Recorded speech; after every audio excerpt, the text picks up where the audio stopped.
मुद्रास्फीति, महंगाई, आर्थिक संकट, इन सब से पूरी दुनिया जूझ रही है। लेकिन कुछ देशों का हाल तो बहुत खराब है। इनमें शामिल है अर्जेंटीना, जो कभी बहुत खुशहाल देश हुआ करता था, लेकिन आज जबरदस्त आर्थिक संकट के शिकंजे में है।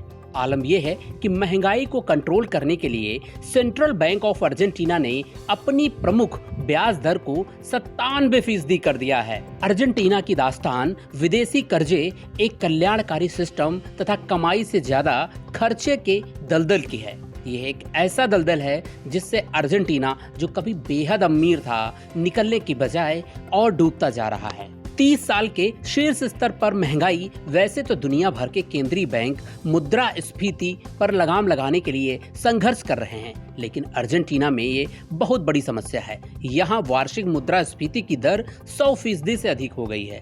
तुलना के लिए बता दें कि अमेरिका में वार्षिक मुद्रास्फीति की दर 5% से नीचे और पाकिस्तान में 31.5% है। इससे आप अर्जेंटीना में महंगाई की स्थिति का अंदाजा लगा सकते हैं। इस देश में महंगाई 30 साल के उच्च स्तर पर पहुंच चुकी है।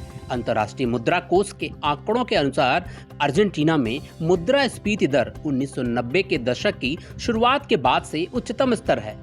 वर्तमान में ऐसी उच्च मुद्रास्फीति झेलने वाले सिर्फ 2 ही अन्य देश हैं, वेनेजुएला और जिम्बाब्वे। अर्जेंटीना में बीते 12 महीनों में खाद्य कीमतों में मुद्रास्फीति 115% रही है। अत्यधिक मुद्रास्फीति के चलते अर्जेंटीना की मुद्रा पेसो में हुए निवेश का बड़ा आउटफ्लो हुआ है, जिससे इस वर्ष अमेरिकी डॉलर के मुकाबले पेसो के मूल्य में 23% की गिरावट आई है। यह बहुत बड़ी गिरावट है। 1930 की महामंदी से पहले प्रति व्यक्ति धन के मामले में अर्जेंटीना दुनिया के 10 सबसे अमीर देशों में एक था, लेकिन 1950 के दशक के बाद से अर्जेंटीना हर 5-10 साल में आर्थिक संकट में फंसता रहा है।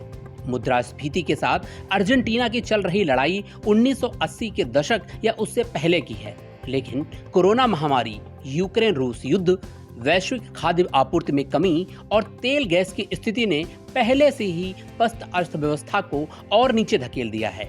आज 10 में से 4 अर्जेंटीनियाई नागरिक गरीबी रेखा से नीचे रहते हैं। एकमात्र उपाय नोट छापते जाओ।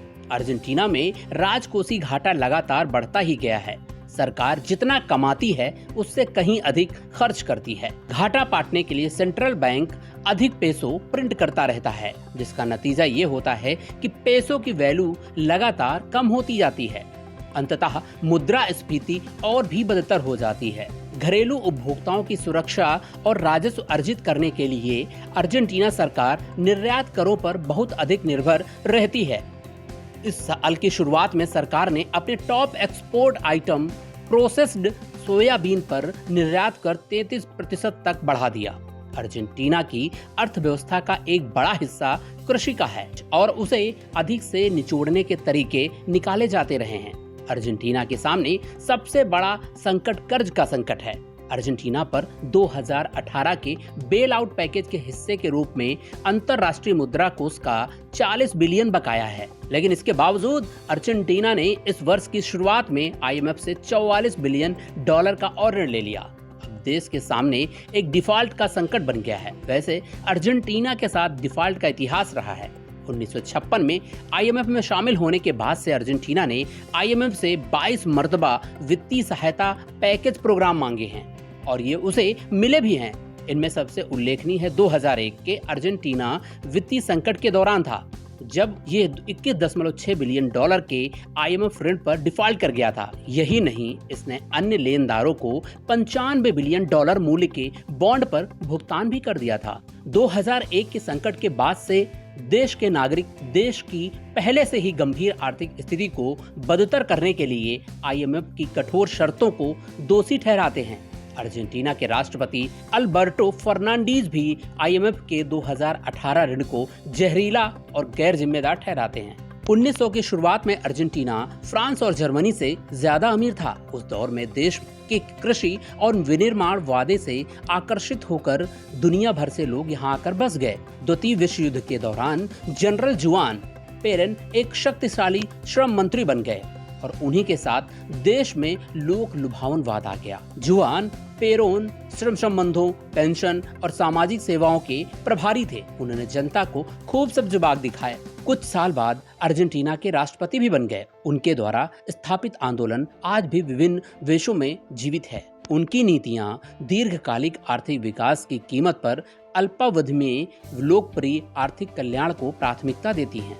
इसने देश का बहुत नुकसान किया है। अर्जेंटीना के पास विकासशील दुनिया में सबसे बड़ी कल्याण प्रणाली है और इसके तहत सभी नागरिकों के लिए सेवाओं, सुविधाओं, परिवहन और रिटायरमेंट लाभों को सब्सिडी दी जाती है। मिसाल के तौर पर एक औसत अर्जेंटीनियाई अपनी बिजली के लिए प्रति माह $5 से कम के बराबर का भुगतान करता है। इसके बिल्कुल विपरीत इतावली और जर्मन परिवारों को अपने मासिक बिजली बिलों पर क्रमशः $230 और $270 से अधिक का भुगतान करना पड़ता है। अर्जेंटीना में बाजार की स्थिति यह है कि बैंकों ने अचल संपत्ति के लिए लोन देना बंद कर रखा है, जिसके चलते प्रॉपर्टी की खरीद सिर्फ कैश में ही होती है। लोग किसी भी तरह प्रॉपर्टी खरीदने की कोशिश में रहते हैं क्योंकि करेंसी की कोई वैल्यू रही नहीं है। जिंसों के दाम हर दिन बदलते रहते हैं। टूरिस्टों को विदेशों में डेबिट कार्ड का उपयोग करने पर हर लेन देन में लगभग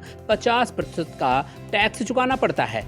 सरकार और जनता दोनों किसी तरह डॉलर के जुगाड़ में लगे रहते हैं। अर्जेंटीना में इस साल अक्टूबर में राष्ट्रपति चुनाव होने हैं, तो सरकार का पूरा ध्यान पेसो को और गिरने से बचाने व महंगाई को कंट्रोल करने की कोशिश है, लेकिन अभी तक कोई नतीजा नहीं निकल सका है। इत्तेफाक से देश के अर्थव्यवस्था मंत्री सर्जियो मस्सा भी राष्ट्रपति के संभावित उम्मीदवार हैं, क्योंकि पिछले महीने राष्ट्रपति अल्बर्टो फर्नांडीज ने घोषणा की थी कि वो फिर से चुनाव नहीं लड़ेंगे। मस्सा की सफलता इस मुद्रास्फीति से लड़ने के परिणाम से जुड़े होने की संभावना है।